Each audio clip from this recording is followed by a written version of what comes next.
नमस्कार। श्रीमद् वाल्मीकि रामायण अखंड पाठ में आज का हमारा सर्ग है त्रयाधिकशततमः सर्ग, अर्थात 103वां सर्ग अयोध्या कांड से। और इस सर्ग का विषय वस्तु है श्री राम आदि का विलाप, पिता के लिए जलांजलि दान, पिंडदान और रुदन। तो चलिए प्रारंभ करते हैं आज का पाठ। तां श्रुत्वा करुणाम वाचं पितुर्मरणं संहितां राघवो भरतेनोक्तां बभूव गतचेतनः। तं तु वज्रमिवोत्सृष्टमाहवे दानवारिणा वाग्वज्रं भरतेनोक्तं मनोज्ञं परन्तपः। प्रगृह्य रामो बाहुवै पुष्पितांग इव द्रुमः वने परशुना कृतस्तथा भुवि पपातः। तथा हि पतितं रामं जगत्यां जगति पतिं कुलघात परिश्रान्तं प्रसुप्तम् इव कुञ्जरम्। भ्रातरस्ते महेश्वासं सर्वतः शोककर्षितं रुदन्तः सह वैदेह्या शिशुचुः सलिलेन वैः।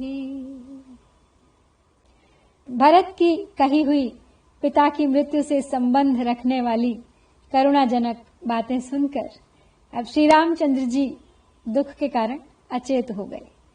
भरत के मुख से निकला हुआ वह वचन वज्र सा लगा उन्हें, मानो दानव शत्रु इंद्र ने युद्ध स्थल में वज्र का प्रहार कर दिया हो।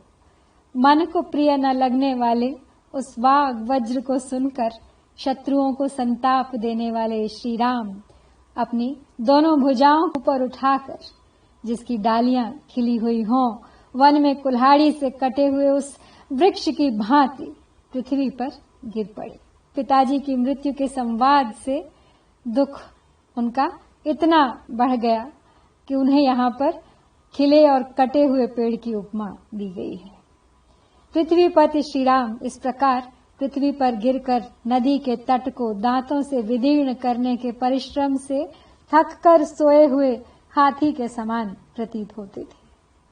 शोक के कारण दुर्बल हुए उन महाधनुर्धर श्री राम को सब ओर से घेर कर सीता सहित रोते हुए वे तीनों भाई आंसुओं के जल से भिगोने लगे।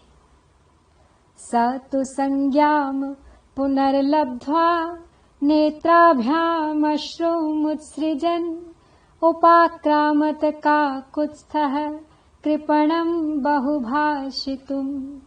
स रामः स्वर्गतं श्रुत्वा पितरं पृथिवीपतिम् उवाच भरतं वाक्यं धर्मात्मा धर्मसंहितम्। किं करिष्याम्ययोध्यायां ताते दिष्टां गतिं गते कस्तां राजवराधीनाम् अयोध्यां पालयिष्यति।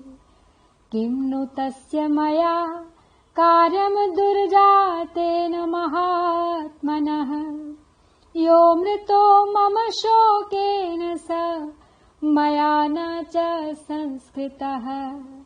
अहो भरत सिद्धार्थो येन राजा त्वया नघ शत्रुघ्नेन च सर्वेषु प्रेतकृत्येषु सत्कृतः। तो थोड़ी देर बाद पुनः होश में आने पर नेत्रों से अश्रु वर्षा करते हुए ककुत्स्थ कुलभूषण श्री राम ने अत्यंत दीन वाणी में विलाप आरंभ किया। पृथ्वीपति महाराज दशरथ को स्वर्गगामी हुआ सुनकर धर्मात्मा श्री राम ने भरत से यह धर्मयुक्त बात कही।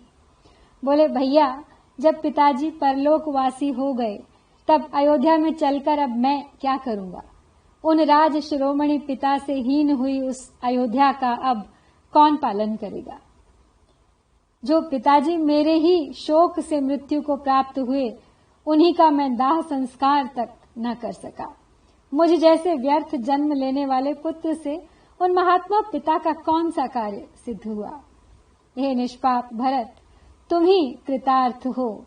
तुम्हारा अहोभाग्य है जिससे तुमने और शत्रुघ्न ने सभी प्रेत कार्यों, पारलौकिक कृत्यों में संस्कार कर्म के द्वारा महाराज का पूजन किया है। निष्प्रधानामनेकाग्राम नरेन्द्रेण विना कृताम निवृत्तवनवासोऽपि नायोध्याम गन्तुमुत्सहे समाप्तवनवासं मामयोध्यायाम परन्तप को अनुशासिष्यति पुनस्ताते लोकान्तरं गते पुरा प्रेक्ष्य सुवृत्तं माम पितायान्याः सान्त्वयन् वाक्यानि तानि श्रोष्यामि कुतः कर्णसुखान्यहम् एवमुक्त्वाथ भरतं भार्यामभ्येत्य राघव उवाच शोकसन्तप्तः पूर्णचन्द्रनिभाननाम् सीते मृतस्ते श्वशुरः पितृहीनोऽसि लक्ष्मणः भरतो दुःखमाचष्टे स्वर्गतिं पृथ्वीपते। तो भरत के विनती पर कि आप लौट चलिए, श्री राम उनसे मना कर रहे हैं कि अब अयोध्या मेरे लिए नहीं है, मैं तो उन पिता का अंतिम संस्कार तक न कर सका, तुम ही कृतार्थ हो। आगे कहते हैं कि महाराज दशरथ से हीन हुई अयोध्या अब प्रधान शासक से रहित हो गई है, अस्वस्थ एवं आकुल हो उठी है। अतः वनवास से लौटने पर भी मेरे मन में अयोध्या जाने का उत्साह नहीं रह गया है। हे परंतप भरत, वनवास की अवधि समाप्त करके यदि मैं अयोध्या में जाऊं तो फिर कौन मुझे कर्तव्य का उपदेश देगा, क्योंकि पिताजी तो परलोकवासी हो चुके हैं। पहले जब मैं उनकी किसी आज्ञा का पालन करता था तब वे मेरे सद्व्यवहार को देखकर मेरा उत्साह बढ़ाने के लिए जो जो बातें कहा करते थे वो कानों को बहुत सुख पहुंचाती थी। अब किससे मैं उस तरह की बातें सुनूंगा। तो भरत से ऐसा कहकर शोक संतप्त श्री रामचंद्र जी पूर्ण चंद्रमा के समान मनोहर मुख वाली अपनी पत्नी सीता के पास आकर बोले, हे सीते, तुम्हारे श्वशुर चल बसे। लक्ष्मण, तुम पितृहीन हो गए। भरत पृथ्वीपति महाराज दशरथ के स्वर्गवास का दुखदायी समाचार लेकर आए हैं। ततो बहुगुणम तेषाम बाष्पम नेत्रेष्वजायत तथा ब्रुवति काकुत्स्थे कुमाराणाम यशस्विनाम ततस्ते भ्रातरः सर्वे वृषमाश्वास्य दुःखितम् अब्रुवन् जगतीं भर्तुः क्रियतामुदकं पितुः। सा सीता स्वर्गतं श्रुत्वा श्वशुरं तं महानृपं नेत्राभ्यामश्रुपूर्णाभ्यां न शशाके क्षितुं प्रियम्। सान्त्वयित्वा तु राम रामो रुदतीं जनकात्मजा उवाच लक्ष्मणं तत्र दुःखितो दुःखितं वचः। आनये अङ्गुलिपिण्याकं चिरमाहर्चोत्तरम् जलक्रियार्थं तातस्य गमिष्यामि महात्मनः। तो श्री रामचंद्र जी से जब इस प्रकार का समाचार सुना सीता ने, लक्ष्मण ने, तो उन सभी यशस्वी कुमारों के नेत्रों में और सीता के नेत्रों में बहुत अधिक आंसू उमड़ आए। तदनंतर सभी भाइयों ने दुखी हुए श्री रामचंद्र जी को सांत्वना देते हुए कहा, भैया अब पृथ्वीपति पिताजी के लिए जलांजलि दान कीजिए। अपने श्वशुर महाराज दशरथ के स्वर्गवास का समाचार सुनकर सीता अत्यंत दुखित हो उठी थी। वे अपने प्रियतम श्री रामचंद्र जी की ओर देख तक न सकी। तदनंतर रोती हुई जनक कुमारी को सांत्वना देकर दुखमग्न श्री राम ने अत्यंत दुखी हुए लक्ष्मण से कहा, भाई तुम इंगुदी का पिसा हुआ फल और चीर एवं उत्तरीय ले आओ, मैं महात्मा पिता को जलदान देने के लिए चलूंगा। सीता पुरस्ताद व्रजतु त्वमेनामभितो व्रज, अहम पश्चात् गमिष्यामि गतिर्ह्येषा सुदारुणा। ततो नित्यानुगस्तेषां विदितात्मा महामतिः, मृदुर्दान्तश्च कान्तश्च रामे च दृढभक्तिमान्। सुमन्त्रस्तैर्नृपसुतैः सार्धमाश्वास्य राघवम्, अवतारयदालम्ब्य नदीं मन्दाकिनी शिवाम्। ते सुतीर्थाम ततः कृच्छ्रादुपगम्य यशस्विनः, नदीं मन्दाकिनीं रम्यां सदा पुष्पितकाननाम्। शीघ्रस्रोतसमासाद्य तीर्थं शिवमकर्दमम्, शिशिचुस्तूदकं रागे तत एतद्भवत्विति।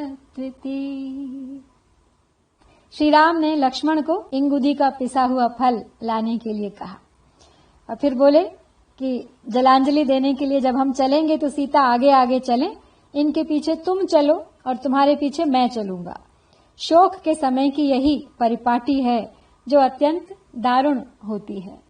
तत्पश्चात उनके कुल के परंपरागत सेवक, आत्मज्ञानी, परम बुद्धिमान, कोमल स्वभाव वाले, जितेंद्रिय, तेजस्वी और श्री राम के सुदृढ़ भक्त सुमंत्र समस्त राजकुमारों के साथ श्री राम को धैर्य बंधाकर उन्हें हाथ का सहारा दे कल्याणमयी मंदाकिनी के तट पर ले गए। वे यशस्वी राजकुमार सदा पुष्पित कानन से सुशोभित, शीघ्र गति से प्रवाहित होने वाली और उत्तम घाट वाली रमणीय नदी मंदाकिनी के तट पर कठिनाई से पहुंचे तथा उसके पंख रहित कल्याणप्रद तीर्थभूत जल को लेकर उन्होंने राजा के लिए जल दिया। उस समय वे बोले, पिताजी यह जल आपकी सेवा में उपस्थित हो। इस प्रकार श्री राम ने जलांजलि तर्पण की प्रक्रिया आरंभ की। प्रगृह्यतु महीपालो जलापूरितम् अंजलिम्, दिशम याम्यामभिमुखो रुदन् वचनमब्रवीत्। एतत्ते राजशार्दूल विमलम् तोयमक्षयम्, पितृलोकगतस्याद्य मद्यत्तमुपतिष्ठतु। ततो मन्दाकिनी तीरम् प्रत्युत्तीर्य स राघवः, पितुश्चकार तेजस्वी निर्वापम् भ्रातृभिः सह। एङ्गुदम् बदरैर्मिश्रम् पिण्याकम् दर्भ संस्तरे, न्यस्य रामः सुदुःखार्तो रुदन् वचनमब्रवीत्। इदम् हुङ्गक्ष महाराज प्रीतो यदशना वयम्, यदन्नः पुरुषो भवति तदन्नास्तस्य देवताः। तो पृथ्वी पालक श्री राम ने जल से भरी हुई अंजलि से दक्षिण दिशा की ओर मुंह करके रोते हुए इस प्रकार कहा, मेरे पूज्य पिता राज शिरोमणि महाराज दशरथ, आज मेरा दिया हुआ यह निर्मल जल पितृलोक में गए हुए आपको अक्षय रूप से प्राप्त हो। इसके बाद मंदाकिनी के जल से निकलकर किनारे पर आकर तेजस्वी श्री रघुनाथ जी ने अपने भाइयों के साथ मिलकर पिता के लिए पिंडदान किया। उन्होंने इंगुदी के गूदे में बेर मिलाकर उसका पिंड तैयार किया और बिछे हुए कुशों पर उसे रखकर अत्यंत दुख से आर्त हो रोते हुए यह बात कही, बोले, महाराज प्रसन्नता पूर्वक यह भोजन स्वीकार कीजिए, क्योंकि आजकल यही हम लोगों का आहार है। मनुष्य स्वयं जो अन्न खाता है वही उसके देवता भी ग्रहण करते हैं। ततस्तेनैव मार्गेण प्रत्युत्तीर्य सरितत्तटात् आरुरोह नरव्याघ्रो रम्य सानुं महीधरम्। ततः पर्णकुटीद्वारमासाद्य जगतीपतिः परिजग्राह पाणिभ्यामुभौ भरत लक्ष्मणौ। तेषां तु रुदतां शब्दात् प्रतिशब्दो अभवत् गिरौ। भ्रातॄणां सह वैदेह्या सिंहानां नर्दतामिव। महाबलानां रुदतां कुर्वतामुदकं पितुः। विज्ञाय तुमुलं शब्दं त्रस्ता भरतसैनिकाः। अब्रुवंश्चापि रामेण भरतः संगतो ध्रुवम्। तेषामेव महान् शब्दः शोचतां पितरमृतम्। तो महाराज दशरथ को पिंड दान करने के पश्चात उसी मार्ग से मंदाकिनी तट के ऊपर आकर पृथ्वी पालक पुरुष सिंह श्री राम सुंदर शिखर वाले चित्रकूट पर्वत पर चढ़े और पर्णकुटी के द्वार पर आकर भरत और लक्ष्मण दोनों भाइयों को दोनों हाथों से पकड़कर रोने लगे। सीता सहित रोते हुए उन चारों भाइयों के रुदन शब्द से उस पर्वत पर गरजते हुए सिंहों के दहाड़ने के समान प्रतिध्वनि होने लगी। पिता को जलांजलि देकर रोते हुए उन महाबली भाइयों के रोदन का तुमुल नाद सुनकर भरत के सैनिक किसी भय की आशंका से डर गए। फिर उसे पहचान कर वे एक दूसरे से बोले, निश्चय ही भरत श्री रामचंद्र जी से मिले हैं। अपने परलोकवासी पिता के लिए शोक करने वाले उन चारों भाइयों के रोने का ही यह महान शब्द है। अथ वाहान् परित्यज्य सर्वे अभिमुखाः स्वनम्। अप्येकं मनसो जग्मुर्यथा स्थानं प्रधाविताः। हयैरन्ये गजैरन्ये रथैरन्ये स्वलङ्कृतैः। सुकुमारास्तथैवान्ये पद्भिरेव नराययुः। अचिरप्रोषितं रामं चिरविप्रोषितं यथा। द्रष्टुकामो जनः सर्वो जगाम सहसाश्रमम्। भ्रातॄणां त्वरितास्ते तु द्रष्टुकामाः समागमम्। ययुर्बहुविधैर्यानैः खुरनेमिसमाकुलैः। सा भूमिर्बहुभिर्यानैः रथनेमिसमाहता। मुमोच तुमुलं शब्दं द्यौरिवाभ्रम समागमे। तो भरत ने जो अपनी सेना को चित्रकूट पर्वत पर आने से पहले पीछे ही ठहरा दिया था, तो अब ये जो महान आर्तनाद चारों भाइयों का सेना ने सुना तो उन्हें यह समझ में आ गया कि अवश्य भरत श्री राम से मिल चुके हैं और वे अपने पिता का शोक कर रहे हैं। तो ये सोचकर उन सब ने अपनी सवारियों को तो वहीं छोड़ दिया और जिस स्थान से वह आवाज आ रही थी उसी ओर मुंह किए एक चित्त होकर दौड़ पड़े। उनसे भिन्न जो सुकुमार मनुष्य थे उनमें से कुछ लोग घोड़ों से, कुछ हाथियों से, कुछ सजे सजाए रथों से ही आगे बढ़े। कितने ही मनुष्य पैदल ही चल दिए। यद्यपि श्री रामचंद्र जी को परदेश में आए अभी थोड़े ही दिन हुए थे, तथापि लोगों को ऐसा जान पड़ता था कि मानो वे दीर्घ काल से परदेश में रह रहे हैं। अतः सब लोग उनके दर्शन की इच्छा से सहसा आश्रम की ओर चल दिए। वे चारों भाइयों का मिलन देखने की इच्छा से खुरों एवं पहियों से युक्त नाना प्रकार की सवारियों द्वारा बड़ी उतावली के साथ चलते चले जा रहे थे।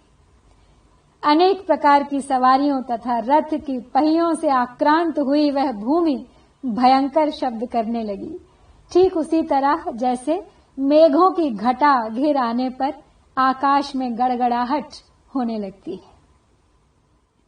तेन वित्रासिता नागाः करेणु परिवारिताः आवासयन्तो गन्धेन जग्मुरन्यद्वनं ततः वराहवृकसिंहाश्च महिषाः स्मृमरास्तथा व्याघ्रगोकर्णगवया वित्रेषुः पृषतैः सह रथावहंसा नत्यूहाः प्लवाः कारण्डवाः परे तथा पुंसकोकिलाः क्रौञ्चा विसंज्ञा भेजिरे दिशः तेन शब्देन वित्रस्तैराकाशं पक्षिभिर्वृतम् मनुष्यैरावृता भूमिरुभयं प्रबभौ तदा ततस्तं पुरुषव्याघ्रं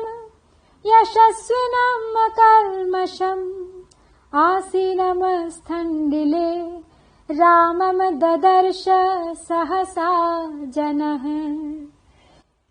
तो उस तुमुल नाद से भयभीत हुए हाथी हथिनियों से घिरकर मद की गंध से उस स्थान को सुवासित करते हुए वहां से दूसरे वन के भाग में गए। वो वराह भेड़िए, सिंह भैंसे, स्मृमर व्याघ्र, गोकर्ण एक तरह के मृग और गवय यानी नीलगाय, चितकबरे हिरणों सहित सब संत्रस्त हो उठे थे। चक्रवाक, हंस, जल कुक्कुट, वक, कारंडव, नर कोकिल और क्रौंच पक्षी होश हवाश खोकर विभिन्न दिशाओं में उड़ रहे थे।